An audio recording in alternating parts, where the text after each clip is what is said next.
Hello everyone, welcome to my YouTube channel. Research aptitude की last class में हमने steps of research cover करे थे, जिसमें 4 स्टेप्स ऑलरेडी मैंने कवर कर दिए हैं।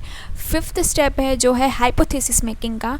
तो उसमें जो चीज़ें हम आज की वीडियो में कवर करने वाले हैं वो है introduction, definition of hypothesis, nature of hypothesis, source and formulating hypothesis and good characteristics of the good hypothesis. तो एग्ज़ाम में हाइपोथेसिस से बहुत ज़्यादा क्वेश्चंस पूछे जाते हैं, तो आपको ये वीडियो यूज़फुल रहेगी आपके एग्ज़ाम पॉइंट ऑफ व्यू से भी। एंड आप अगर पीएचडी या रिसर्च पेपर आप कर रहे हो तो वहाँ पे भी आपको हाइपोथेसिस से रिलेटेड जो भी क्वेश्चंस हो गए तो इस वीडियो से आपको हेल्प मिलेगी।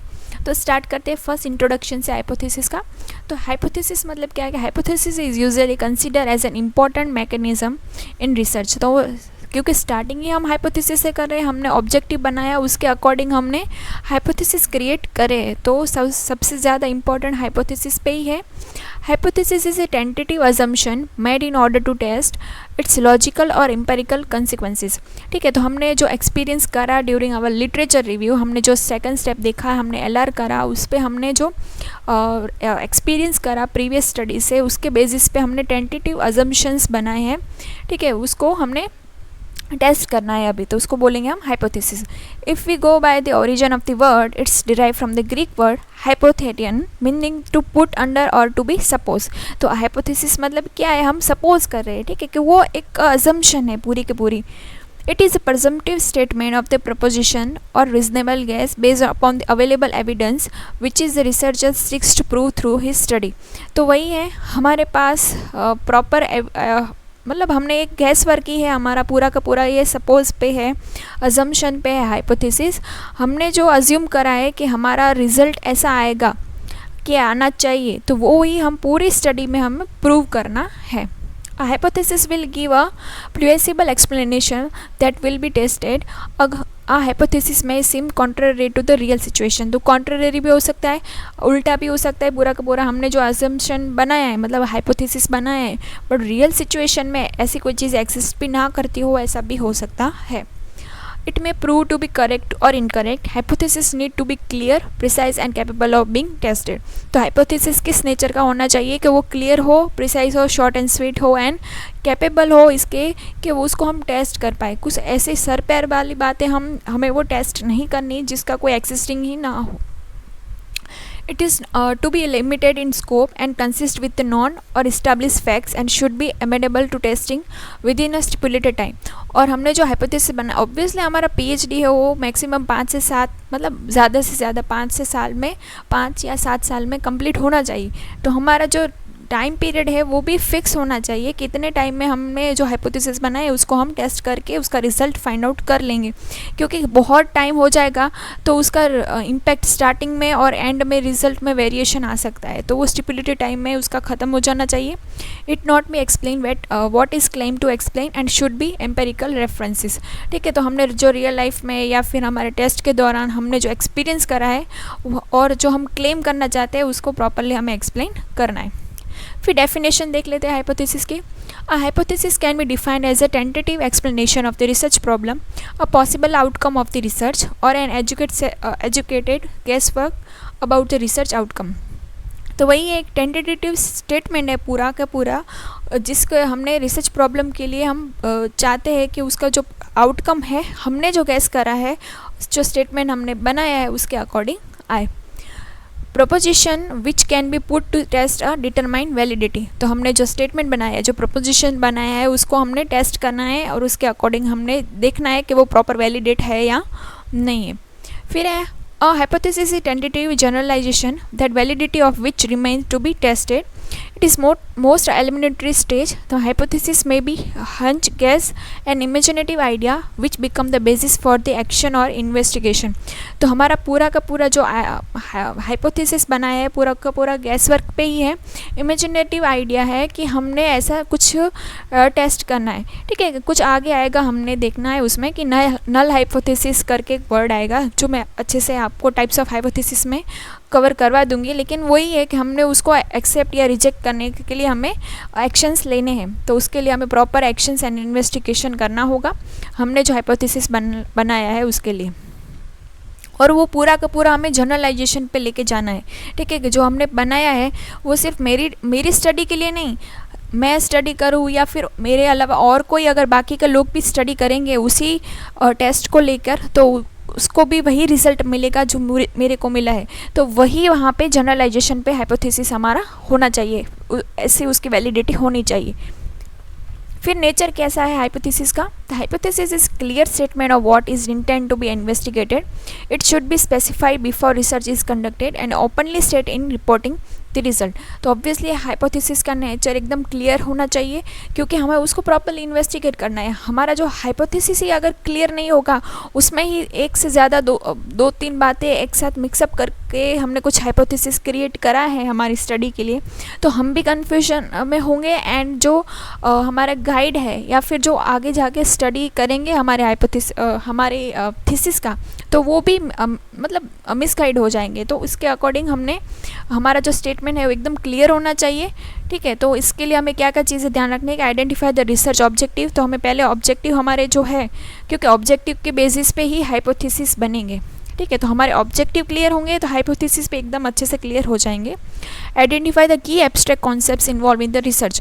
तो हमारे जो की एब्स्ट्रैक्ट्स है, क्योंकि हमारी जो स्टार्टिंग है, हमने जो इंट्रोडक्शन फर्स्ट चैप्टर हम लिखेंगे उसमें भी एब्स्ट्रैक्ट हम कवर करेंगे, जहाँ पे कुछ कीवर्ड्स होंगे। तो उसके अकॉर्डिंग हमें रिसर्च आइडेंटिफाई करनी है कि वहाँ पे हाइपोथेसिस कितनी इन्वॉल्व हो सकती है। Identify its relationship to both the problem statement and the literature review. ठीक है, तो problem statement and literature review को रिलेशनशिप में मतलब आइडेंटिफाई करना है कि कहाँ पे हमने हाइपोथेसिस अच्छे से बनाना है। A problem can not be scientifically solve unless it is reduce the hypothesis form. ठीक है, कि साइंटिफिकली हाइपोथेसिस को हमने प्रूव करना है। It is powerful tool to advance of the knowledge consist with the existing knowledge and the conductive to the further inquiry। ठीक है, हमारे पास एक्चुअल में कितनी नॉलेज अवेलेबल है, उसको लेकर हम और कितना फर्दर इंक्वायरी कर सकते हैं हम अपनी स्टडी के लिए। It can be tested, verifiable and falsifiable. ठीक है, तो वो हमारा जो हाइपोथेसिस है प्रॉपर वे में टेस्टेबल होना चाहिए, वेरीफाइबल होना चाहिए एंड उसके अकॉर्डिंग कुछ उसमें मिसअंडरस्टैंडिंग नहीं होनी चाहिए। हाइपोथेसिस आर नॉट मॉरल और एथिकल क्वेश्चन। ठीक है, ऐसा ज़रूर नहीं कि ये मॉरल क्वेश्चन और एथिकल क्वेश्चन के साथ कनेक्टेड हो। कुछ ऐसे भी हाइपोथेसिस हम बना सकते हैं जो एथिकली वैलिड ना भी हो। It is neither too specific not too general. ठीक है, तो बहुत स्पेसिफिक भी नहीं होनी चाहिए, बहुत जनरल भी नहीं होनी चाहिए। हाइपोथेसिस किस नेचर के होने चाहिए हम ये कवर कर रहे हैं। तो हाइपोथेसिस इस टाइप के होने चाहिए। जब हम हाइपोथेसिस क्रिएट करते हैं तो इन चीज़ों के बारे में हमें ध्यान रख के हाइपोथेसिस क्रिएट करना है।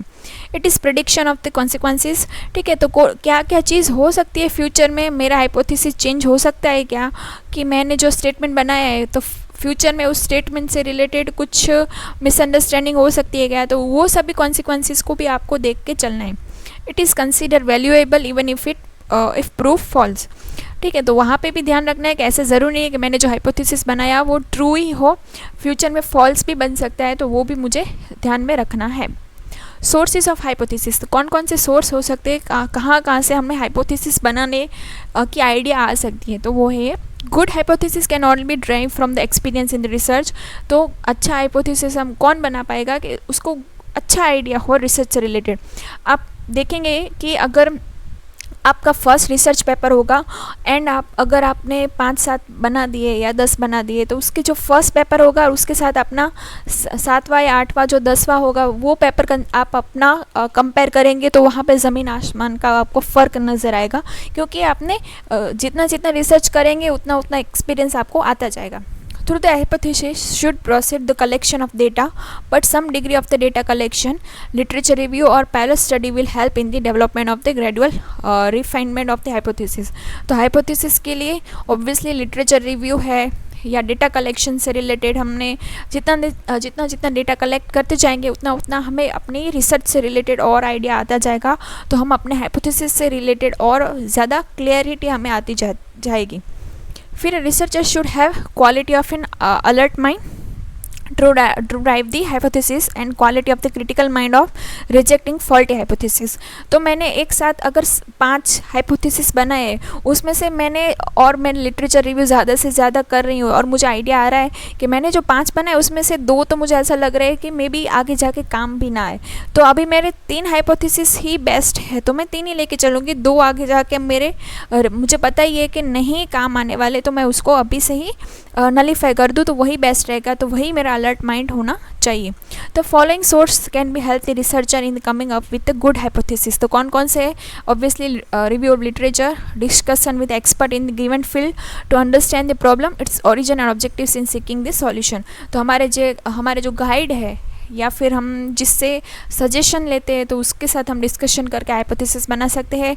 Institution of the researcher also sometimes help in forming a good hypothesis. तो अगर आपकी कोई अच्छी इंस्टीट्यूशन है तो वो भी आपको हाइपोथेसिस मेकिंग में हेल्प कर सकती है। या फिर previous empirical studies done on the given area, और या तो आपका कोई प्रीवियस एक्सपीरियंस हो इस स्टडी से रिलेटेड, ठीक है, तो वो आपको हेल्प कर सकता है हाइपोथेसिस मेकिंग में। फिर है फॉर्मुलेटिंग हाइपोथेसिस। अब हाइपोथेसिस हम कैसे बनाएंगे या तो कैसे बनता है hypothesis? There is no precise rule for formulating hypothesis and deducting consequences, but there are some difficulties that arise in formulating the hypothesis. ठीक है, कोई रूल नहीं है कि आपको ऐसे ही हाइपोथेसिस बनाना है, ठीक है, कुछ अलग फॉर्म में करते हैं। अगर देखा होगा आपने H0 है, H1 है, या तो सिर्फ सब लोग H01 H02 इस तरह से भी बनाते हैं। तो वो ऐसा कोई प्रिसाइज रूल नहीं है कि आपको इस तरह से ही हाइपोथेसिस बनाना है। फिर है क्या क्या होना चाहिए आप हाइपोथेसिस बनाते वक्त आपके पास? तो richness of the background knowledge, तो फर्स्ट यही मेन है सबसे ज़्यादा। In the absence of the knowledge considering a subject matter, one can make no well founded judgement of the relevant hypothesis. तो मैंने जो स्टडी के लिए टॉपिक चुना है, तो उससे रिलेटेड मुझे पूरी नॉलेज होनी चाहिए, ठीक है, बैकग्राउंड नॉलेज मेरा अच्छा होना चाहिए, तो ही मेरा हाइपोथेसिस सही रहेगा। For perceiving relationship among the variable and to determine what finding other researchers have reported on the problem under study। तो मैंने टॉपिक सिलेक्ट करा, फिर मैंने LR करा, तो मैंने जितना लिटरेचर रिव्यू में अच्छे से करूँगी, तो उतना मुझे बैकग्राउंड नॉलेज अच्छा आता जाएगा कि इस टॉपिक से रिलेटेड और कितने लोगों ने स्टडी ऑलरेडी कर दी है, ठीक है। तो मैं उससे मैं जो अच्छे पॉइंट्स होगी वो मैं नोट डाउन करके मैं रखूँ, तो मुझे ज़्यादा से ज़्यादा नॉलेज मिलती रहे। की पॉइंट्स में नोट डाउन कर लूँ, तो इस तरह से new knowledge, new discoveries and new inventions should always form continuity with the already existing cups of the knowledge, and therefore it become all the more essential to well versed with the already existing knowledge. तो new knowledge हमें मिलती रहे, new discovery से related, new invention से related, तो वो सभी चीज़ें हमें ऑलरेडी जो एक्सिस्टिंग नॉलेज है उसको एनहांस करने के लिए ज़रूरी है, ठीक है। मेरी जो एक्सिस्टिंग नॉलेज है उसमें कुछ न्यू ऐड होगी, तो वो एक्सिस्टिंग नॉलेज और बढ़ जाएगी ना, इस तरह से। फिर है hypothesis can B formulate correctly by person who have rich experience and academic background, but that can never be formulate by who have a poor background knowledge. तो जिसके पास वाइड एरिया है नॉलेज का, तो वो अच्छे से हाइपोथेसिस बना लेगा, उसको कोई दिक्कत नहीं आएगी। लेकिन जिसको थोड़ा आइडिया नहीं है या फिर थोड़ा कच्चा पक्का है वो बंदा, उसको नहीं समझ आ रहा इतना, तो उसके लिए हाइपोथेसिस बनाने का काम सबसे ज़्यादा डिफ़िकल्ट रहेगा, और वही काम सबसे ज़्यादा मेन है, क्योंकि हाइपोथेसिस के बेसिस पे ही तो आपका पूरा स्टडी टिका हुआ है। फिर है लॉजिकल एंड साइंटिफिक अप्रोच हमें लेनी है कि formulating a proper hypothesis depend on one's experience and logical insight. तो आप कितना लॉजिकली सोच सकते हो कि मेरा कोई एक टॉपिक है तो वो कितना वाइड एरिया कवर कर सकता है। मुझे तो पहले तो ये 3 से 5 साल में मुझे अपना PhD कंप्लीट करना है, तो उसके लॉजिकली मैं इस तरह से ही हाइपोथेसिस बनाऊँ कि वो जितनी जल्दी टेस्ट भी हो जाए उसकी, एंड उसका रिजल्ट में मुझे अच्छे से जल्दी मिल जाए। तो वो लॉजिकली मुझे ये सब चीज़ें साइंटिफिक अप्रोच से भी सोचनी है। Hypothesis does not have a clear cut and defined theoretical background, ठीक है। तो हम आइडिया सोच सकते हैं, लेकिन हम ऐसा मान नहीं सकते कि वो हाइपोथेसिस, क्योंकि ये अजम्पशन पे बेस है, और अज्यूम तो हम कुछ भी कर सकते हैं। तो वही चीज़ है कि हाइपोथेसिस हमें एकदम क्लियर आइडिया नहीं देगा हमारे स्टडी के लिए, क्योंकि हमारे थ्योरिकल स्टडी बैकग्राउंड के लिए। Partly it is matter of lifting upon the idea on some problem it is not always possible to have complete information of and educate with the scientific method of formulating hypothesis। देखिए जिस study में LR हमें available होगा, literature review हमें मिल जाएगा, कोई study ऐसी होगी जहाँ पे पीछे किसी ने उस पर स्टडी ही नहीं कही है, आपने जो सोचा है, आपकी जो स्टडी है वो न्यू स्टडी है, तो आपको एलआर नहीं मिलेगा। तो वहाँ पे आपको हाइपोथेसिस फ्रेमिंग के लिए सबसे ज़्यादा आपको कॉम्प्लिकेशन ये हो सकती है कि आपने खुद ने फॉर्मुलेट करना है हाइपोथेसिस, और आपकी स्टडी पे ही सब आगे जाके वो बेस रहेगा। ठीक है, the lack of scientific knowledge present difficulty in formulating hypothesis. Scientific knowledge होनी चाहिए, टूल्स एंड टेक्निक्स, हमने कौन कौन से हाइपोथेसिस बनाएंगे तो कौन से टूल्स लगेंगे मेरी स्टडी के लिए, वो भी मुझे पता होना चाहिए। A researcher may start study by selecting one of the theories in his own area or interest and reduce the hypothesis from this theory through the logic which is possibly only when the researcher have a proper understanding of the scientific method and has versatile intellect। ठीक है, तो मैंने जो study select करी है उसको मेरे interest के एरिया की मैंने स्टडी सिलेक्ट करी, तो उसके लिए मुझे प्रॉपर पहले तो अंडरस्टैंडिंग होनी चाहिए कि मेरी स्टडी कितनी वायबल है। ठीक है, मेरा जो एरिया है वो कितना अच्छा है, और उसके अकॉर्डिंग मैं हाइपोथेसिस बनाऊँ, और वो हाइपोथेसिस बनाने के लिए मुझे कौन कौन सी टेस्ट लगानी पड़ेगी, साइंटिफिक मेथड लगानी पड़ेगी, तो वो भी मुझे सोचना होगा कि अगर कोई स्टडी है जहाँ पे मैं अगर हमारे मतलब मैं कॉमर्स मैनेजमेंट की बात करूँ, अनोवा टेस्ट लगाना है, टी टेस्ट लगाना है, या कौन सा टेस्ट लगाना है, तो वो मुझे पता होना चाहिए। At time, conversation and consultation with the colleagues and experts from the different fields are also helpful in formulating important and useful hypothesis। इसके लिए आप अपने एक्सपर्ट्स की या फिर फ्रेंड्स एंड रिलेटिव्स की भी हेल्प ले सकते हो जो रिसर्च बैकग्राउंड से बिलोंग करते होंगे। फिर है characteristics of the good hypothesis. तो एक गुड हाइपोथेसिस का मतलब कैरेक्टरिस्टिक किस नेचर के होते हैं, एग्जाम में यहाँ से क्वेश्चन आते हैं, तो प्लीज़ ये भी आप ध्यान रखिएगा। तो first, hypothesis should be simple so that is easily understood by the everyone.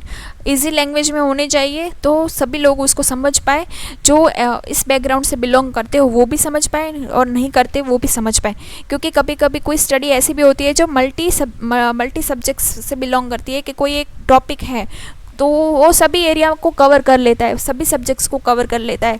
तो हमें ऐसी कोई हाइपोथेसिस ऐसा नहीं बनाना है कि जो अदर सब्जेक्ट्स वाले लोग होंगे वो नहीं समझ पाएंगे, अदर डिसिप्लिन वाले लोग ना समझ पाए।